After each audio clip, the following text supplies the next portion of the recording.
시청자 여러분, 안녕하십니까? 여러분의 경제적 통찰력을 길러주는 경제 아카데미입니다. 오늘의 경제 아카데미를 시작하기 전에 먼저 구독과 좋아요 버튼을 눌러주시면 감사하겠습니다. 지금부터 오늘의 경제 아카데미 방송을 시작하겠습니다. 오늘은 2020년 9월 21일 매일경제 고삐 풀린 복지, 현금 복지, 대기업 직원의 웬 중소 취업 장학금 원칙도 없는 현금 살포라는 제목을 가지고 살펴보도록 하겠습니다. 한번 주기 시작하면 끊기 어려운 현금성 복지 예산이 전례 없는 속도로 늘어나고 있는 것은 복지 정책의 기본 원칙이 무너졌기 때문입니다.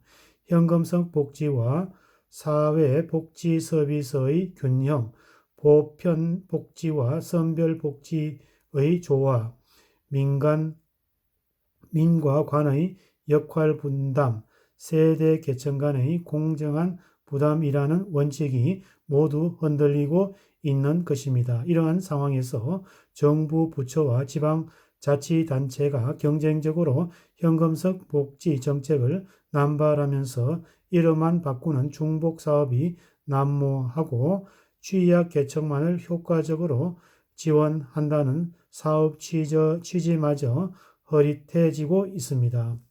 원칙 무너져 수혜 대상 대거 늘어 무엇보다 선별 지원 원칙이 무너지면서 사업 수혜 대상이 애초 취지보다 확대되는 일이 늘고 있습니다. 일예로 교육부의 희망 사다리 장학금은 구직난을 겪는 대학생과 구직난에 고민하는 중소기업 간의 인력 미스매치를 해소하기 위해 2013년부터 도입되었습니다. 청소년들은 중견기업의 취업을 조건으로 대학 등록금 전액과 학기당 200만 원의 취업 지원금을 줍니다. 대학에 진학한 고졸 재직자도 등록금을 지원받습니다. 그러나 작년 9월부터 정부는 중견기업으로 한정되었던 고졸 재직자의 신청 요건을 비영리기관, 대기업까지 확대하였습니다. 졸업 후 의무재직기관도 최근 3년 평균 매출액이 2천억 원의 미만인 기업에서 5천억 원 미만의 범위로 대폭 늘었습니다. 중소기업의 취업을 장려하는 취지가 무색해졌지만 내년 예산은 올해보다 9% 늘어난 933억 원을 책정하였습니다. 마찬가지로 해양수산부 청년 어촌 정착 지원 사업은 작년부터 지원 대상을 귀여인에서 어업인으로 확대하고 실제 종사 여부 확인이 어려운 맨손업도 포함시켰습니다. 성과 저조에도 예산은 2배로 긍충. 사업의 성과 관리가 유명무실해진 것도 현금성 지원 예산의 팽창을 부추기고 있습니다. 대표적인 사례는 과학기술정보부가 작년부터 경제, 지리, 사회적인 이유로 과학문화상품 및 서비스 이용에 어려운 소외계층을 대상으로 지원하는 과학문화바우처입니다. 과학문화도서와 전시, 체험, 공연 패키지 상품 등을 제공해 과학문화 격차를 줄이고 산업도 활성화한다는 취지입니다. 사업 첫 해에는 대구, 광주, 부산 세 곳의 국립과학원 전시 체험 이용권을 1인당 16,500원 상당을 지급하였습니다.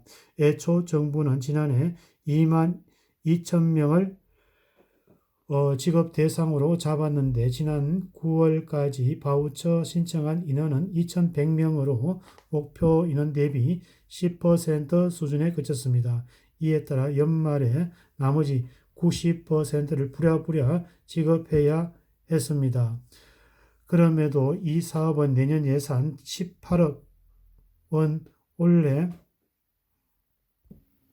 내년 예산은 18억 원으로 올해 9억 200만 원을 보다 높게 갑절가량 늘렸습니다. 저소득층과 유아, 청소년에게 스포츠 강좌 이용권을 지급하는 문화체육관광부의 바우처 사업도 수혜율이 10%에 그친데 내년 예산은 50억 원을 정액하였습니다. 부처 간의 묻지마식 중복 지원, 농림축산식품부는 청년 농업인 정착을 위해서 2018년부터 청년 창업농을 선발해 한 해 1인 한 사람당 3년간 3,200만 원을 지급하고 있습니다. 그런데도 이와 별도로 귀농, 귀촌 희망자와 안정적인 농촌 정착을 유도한다며 내년부터 농촌에서 미리 살아보기라는 신규 사업을 도입하고 예산 40억 8천만 원을 배정하였습니다. 귀농 귀촌 희망자가 2주 전에 원하는 지역에 6개월간 미리 살아보도록 임시 주거 장소와 월 30만 원씩 연수비를 지원하겠다는 것입니다. 현금 급여보다는 복지 서비스를 늘려야 전문가들은 현금 급여는 가급적 줄이고 고용 창출 효과가 크고 인적 자본을 통한 경제 성장을 이룰 사회 서비스 중심 복지를 늘려야 한다고 강조하였습니다. 안상훈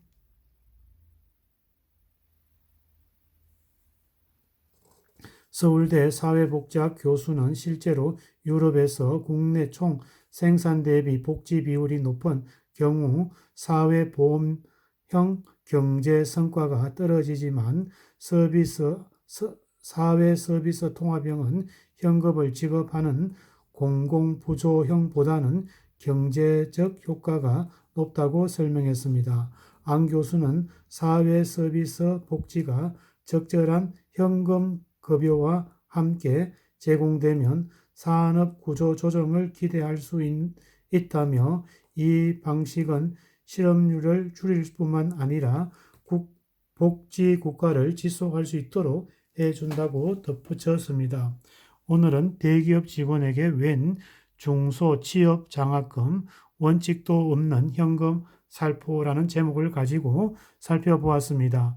현금 복지 70조 눈덩이 소외계층 문화바우처 사업 신청 저조해도 예산은 2배로 정액 정부 지자체의 경쟁적 복지 남발 이름만 다른 중복사업 난무 전문가들 현금 급여보다는 고용효과 큰 사회 서비스를 확충해야 된다는 내용을 가지고 살펴보았습니다.